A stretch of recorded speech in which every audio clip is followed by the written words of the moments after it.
Hello students, today we will start with exercise 12.2. In this exercise we will learn how to add and subtract the expressions. Now like this is your term 5x square and you have to add this with 7x square. Now we can see that these are like terms. Like terms हैं because variable आपका same है, x square है यहाँ पे भी and यहाँ पे भी आपका वेरिएबल सेम है. Now if they are like terms you can add them. तो इनको ऐड कैसे करना है, आपने इनके नंबर्स यानी नंबर्स आप प्लस कर दो. 5 + 7 क्या होगा आपका 12. तो आपका जो आंसर आएगा that would be 12x square. But अगर आपके पास ये है 5x + 7x स्क्वायर, अब आप देख सकते हो कि यहाँ पे जो है वेरिएबल आपका x है और यहाँ पे वेरिएबल x स्क्वायर है. Now you can not add them, can't add, कि इनको हम ऐड नहीं कर सकते because they are not like terms, कि आपकी ये लाइक टर्म्स है ही नहीं है. तो ये आपके एज इट इज़ ऐसे ही रहेंगे, इससे ज़्यादा आप इसको सॉल्व नहीं कर सकते, ये एज इट इज़ ही रहेंगे. ठीक है, तो लाइक प्लस करने के लिए आपके पास लाइक टर्म्स का होना ज़रूरी है. सेम वे अगर आपका यहाँ पे माइनस है, let us take minus sign here, कि हम सब्ट्रैक्ट करते हैं माइनस से, तो माइनस के लिए भी आपका वेरिएबल्स का जो है सेम होना यानी लाइक होना ज़रूरी है, टर्म्स का लाइक होना ज़रूरी है. तो आप इसको भी माइनस भी सेम ऐसे ही करना है. तो 5 - 7 आपका -2 होता है, तो आंसर विल बी -2. अगेन आपका अगर यहाँ पे माइनस साइन है, इवन आपका माइनस साइन है इस प्लस की जगह, तो भी आप इन्हें सब्ट्रैक्ट भी नहीं कर सकते. जैसे आप कांट ऐड है तो कांट सब्ट्रैक्ट, क्योंकि आपके अगेन लाइक टर्म्स नहीं है. तो इट मीन्स आपका ऐड करने के लिए टर्म्स का लाइक होना ज़रूरी है, और लाइक होने के लिए क्या है, वेरिएबल सेम होना ज़रूरी है. तो वेरिएबल्स अगर आपके सेम होते हैं तो आप क्या करोगे, उनके जो नंबर्स हैं उनको प्लस, अगर माइनस है तो माइनस कर देंगे और वेरिएबल वही रहेगा. एक्स स्क्वायर था तो आंसर भी एक्स स्क्वायर में आएगा आपका.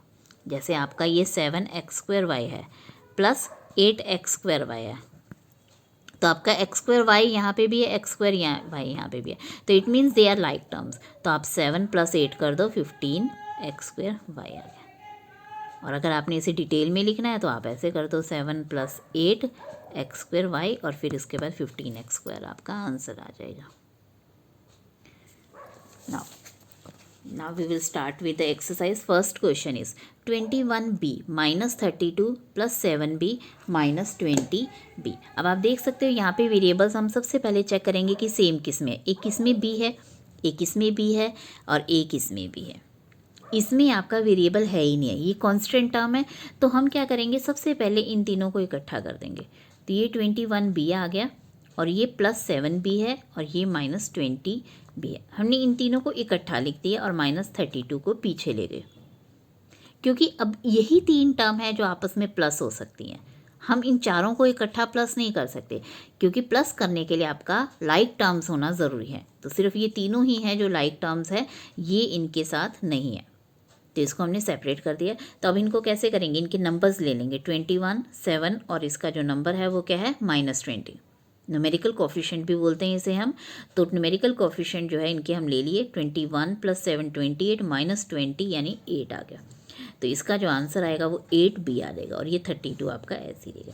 और इसको आप इससे ज़्यादा सॉल्व नहीं कर सकते बिकॉज आपका इसमें b है बट इसमें नहीं है. It means they are unlike terms, और unlike terms as it is ही रहेंगी, इससे ज़्यादा सॉल्व नहीं होंगी.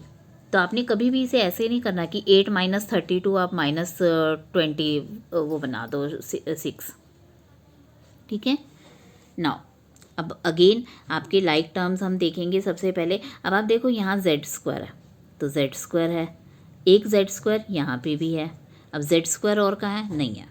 तो इसका मतलब ये दोनों लाइक टर्म्स है, और ये एक है और ये भी z है, इन दोनों के साथ आपका z है, तो ये भी आपकी लाइक टर्म्स है. तो हम इनको जो है ग्रुपिंग कर लेंगे, पहले इकट्ठा लिख लेंगे. तो आपने सबसे पहले 7z³ लिखा क्योंकि इसमें पावर सबसे ज़्यादा थी, तो ये अकेला ही है क्योंकि क्यूब का कोई और नंबर नहीं है. फिर आपने ये दोनों z स्क्वायर वाली टर्म्स लिख दी और फिर ये दोनों z वाली टर्म्स लिख दी. तो अब ये 7z³ तो क्योंकि अकेला ही है, इसके साथ कोई और है ही नहीं है, तो ये अपने आप में ऐसे ही लिखा जाएगा लास्ट तक। नाउ अब इसका जो नंबर है इसके साथ z² के साथ कोई भी नंबर नहीं है, तो इसका मतलब क्या है 1 है, और क्योंकि ये माइनस है तो -1 लिखेंगे। अब ब्रैकेट के बाहर हम प्लस साइन डालेंगे, तो प्लस -1 + 13, तो ये क्या आ गया 12z² इसका आंसर आएगा, यानी 13 - 1 12z²। और इसका क्या आएगा, ये आपका -5 है, ये -15, -5 - 15 क्या होता है -20, तो ये -20z आ गया आपका। तो अब आप इसे इससे ज़्यादा सॉल्व नहीं कर सकते, बिकॉज ये अब तीनों ही जो है क्या हो गई, अनलाइक टर्म्स हो गए। इसमें z है, इसमें z² है, और यहाँ पे z³ है, तो you can not solve more than this. Now see next question है। अब आपने क्या करना है, यहाँ पे p-, क्योंकि ये ब्रैकेट के अंदर है, तो ब्रैकेट में आपको पता है सब्ट्रैक्ट के टाइम आपके सारे साइन चेंज हो जाते हैं, तो ये -p बन जाएगा और ये प्लस हो जाएगा, तो -p + q। तो सेम वे ये -q आ गया, और इस माइनस की वजह से इसके साइन चेंज हो जाएंगे, तो -q माइनस प्लस हो जाता है, तो +p।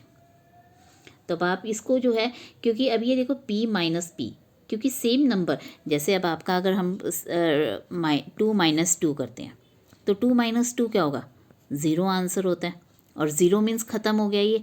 तो हम यहाँ पे जैसे अब p - p आया है, तो p - p, तो p - p भी तो 0 ही होगा, तो हम इसको 0 भी लिख सकते हैं। नेक्स्ट स्टेप में इसका आंसर यहाँ पे 0 भी लिख सकते हैं, but instead of writing 0 we cancel them, कि हम इन्हें कैंसिल कर देते हैं, यानी ये ख़त्म हो गया, 0 मीन्स ख़त्म हो गया अब आपका ये नंबर।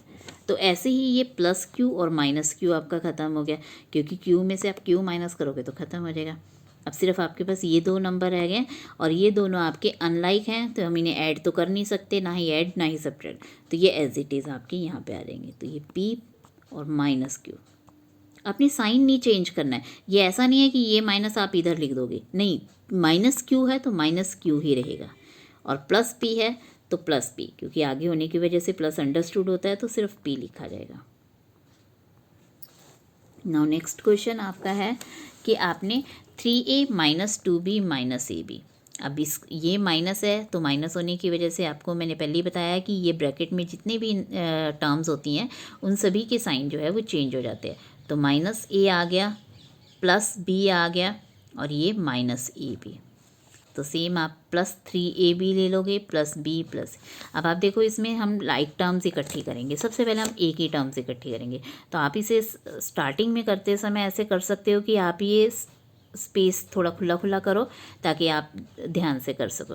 अब ये 3a है, और एक यहाँ पे a वाली टर्म यहाँ है, और कहाँ है, यहाँ ये नहीं है, बट क्योंकि ये ab है, a नहीं है, सिर्फ हमने a वाली टर्म्स लेनी है, तो a वाली एक ही है। तो आप इन टर्म्स को पहले इकट्ठा लिख दो, 3a - a - ये ऐसे लिख दिया मैंने। अब हम b वाली कलेक्ट करेंगे, तो b वाली के लिए आपको क्या है, -2b आपने लिख दिया, और कौन सा है, ये है, तो ये भी लिख दिया, और फिर आगे क्या है, b है, तो ये भी लिख दिया। अब हमने b वाली भी तीनों कर दिए।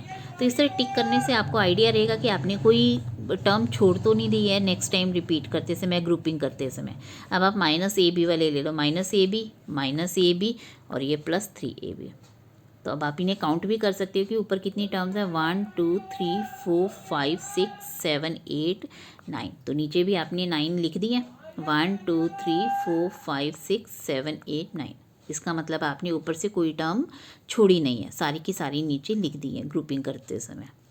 तो अब हम ए वाली को करेंगे, ए वाली टर्म्स इकट्ठी हैं, तो आप इसका नंबर क्या है, 3 है, इसके साथ कोई नंबर नहीं है, तो इसका मतलब -1 है, इसके साथ भी कोई नंबर नहीं है, तो -1, तो 3 - 1 यानी 1a, और 1 हम कभी भी नहीं लिखते वेरिएबल के साथ, तो सिर्फ इसे a लिखेंगे, 1a मीन्स a, ठीक है ना। जैसे यहाँ पे a था, तो इसके साथ 1 अंडरस्टूड होता है, तो इसलिए हम कभी लिखते नहीं हैं।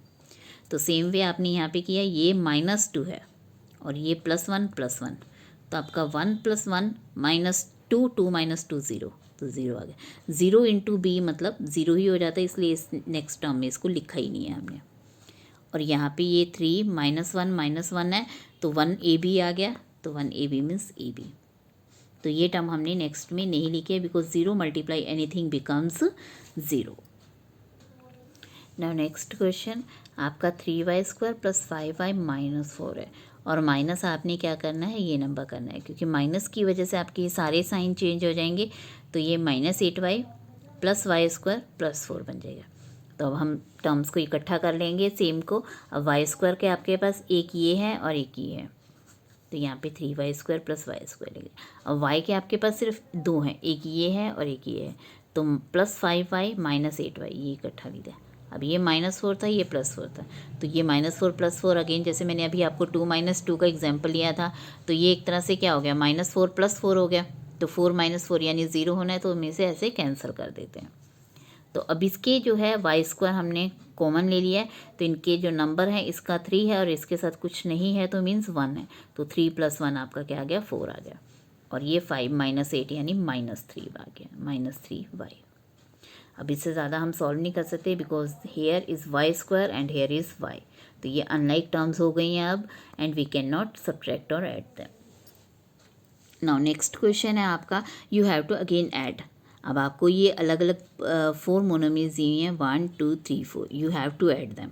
तो हम प्लस साइन डाल देंगे, plus -5mn + 8mn + -4mn।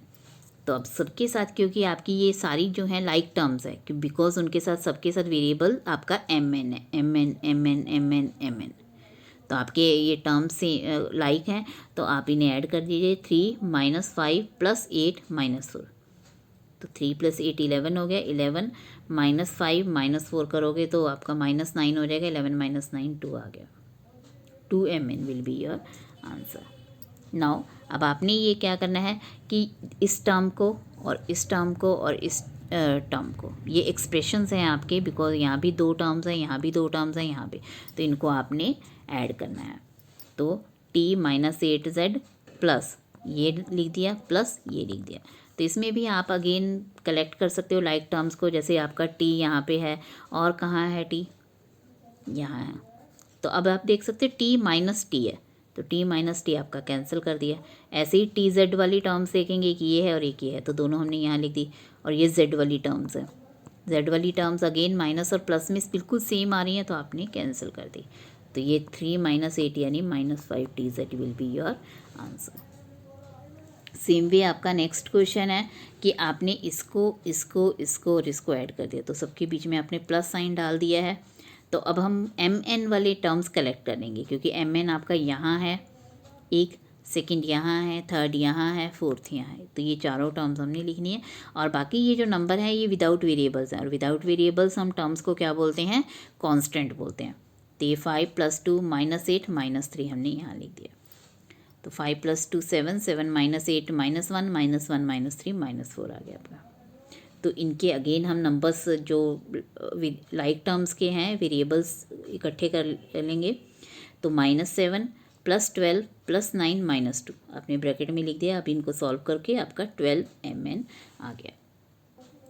Now next है आपका a + b - 3, b - a + 3, a - b + 3। तो अगेन आपने प्लस कर लिया इन तीनों को, तो ये a आपके इस तरह कैंसिल हो जाते हैं। नाउ 5th क्वेश्चन आपका है, ये सेम है आपके कि आपने ये 4 टर्म्स आपको दी हुई हैं, यहाँ पे प्लस साइन डाल के ये कर दिया। तो अगेन यू कैन कलेक्ट किस हम लाइक टर्म्स को कलेक्ट कर लेंगे। तो x वाली टर्म्स कहाँ हैं आपकी, एक ये यहाँ है x, सेकेंड वन यहाँ है और कोई नहीं है। तो 14x - 7x, तो 14x - 7 यानी x तो आपका वहीं रहेगा, नंबर्स माइनस हो जाएंगे। 14 - 7 यानी 7 आ गया। ऐसे ही आपकी y के देखेंगे तो 10y - 10y, तो ये बिल्कुल सेम है। 10y में से 10y माइनस करेंगे तो 0 ही आएगा। 10 - 10 0 होता है। तो आपका अगर xy वाली टर्म्स भी आपकी दो ही हैं, एक यहाँ है, एक यहाँ है और एक यहाँ है। तो यहाँ आपका -12xy बन गया, ये +8xy और ये 4xy। तो आप -12 + 8 + 4 ले लोगे अंदर, तो 8 + 4 12, 12 - 12 0 होता है, तो 0xy। तो 0xy को आप नहीं लिखोगे नेक्स्ट टाइम, क्योंकि 0 × एनीथिंग बिकम्स 0। तो ये सिर्फ आपकी ये वाली टर्म्स रहेगी, एक 7x और एक ये +5। तो in the same way you can do rest of the questions of this part कि आप कर सकते हो क्वेश्चन नंबर 2 के। अब यहाँ पे आप देख सकते हो पार्ट में कि A B minus A B और ये आपका कैंसिल हो गया, A B minus A B. ऐसे ही आपका 4b यहाँ पे है और -4b है, ये कैंसिल हो गया। और यहाँ -4 है, यहाँ +4 ही है, तो ये भी कैंसिल हो गया। तो यहाँ देखो सारे ही कैंसिल हो गए, तो आपका आंसर सिर्फ क्या रह गया, 0 रह गया। Now rest of the questions will be done in the next video. Thank you.